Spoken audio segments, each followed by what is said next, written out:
అంటారు.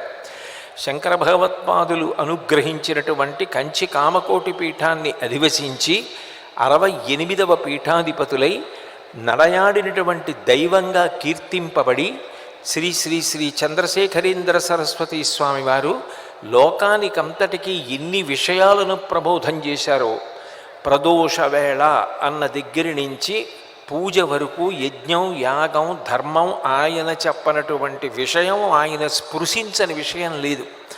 అన్ని విషయాల మీద మాట్లాడారు.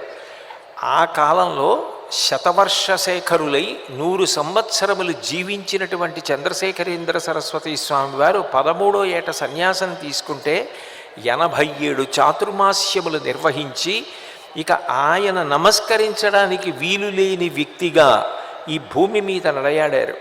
అంతటి కీర్తివంతులై ఇప్పటికీ కొన్ని కోటాను కోట్ల మంది ప్రపంచమంతటా ఆయనకి నమస్కరించి ఆయన బోధల వలన, ఆయన చెప్పిన విషయముల వలన ధర్మ మార్గంలో ప్రవర్తిస్తున్నారు.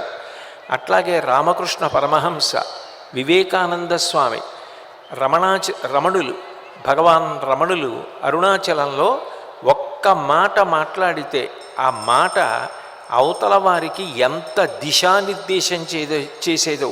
ఇప్పటికీ కార్తీక మాసం వచ్చింది అంటే పౌర్ణమి నాడు అరుణాచలంలో గొప్ప జ్యోతి వెలిగిస్తారు. అరుణాచలంలో జ్యోతి దర్శనము అంటే ఎంతో గొప్పగా భావన చేస్తారు.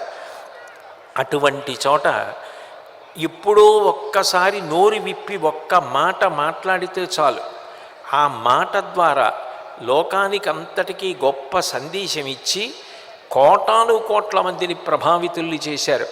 ఇప్పటికీ ప్రపంచమంతటా భగవాన్ రమణులు చెప్పిన విషయాలు పుస్తకాలలో చదువుకొని వాటిని అనుష్ఠిస్తున్నవారు, ధర్మాన్ని తెలుసుకొని ప్రవర్తిస్తున్నవారు, తమ జీవితాల్ని చరితార్థం చేసుకుంటున్నవారు ఎందరో ఉన్నారు.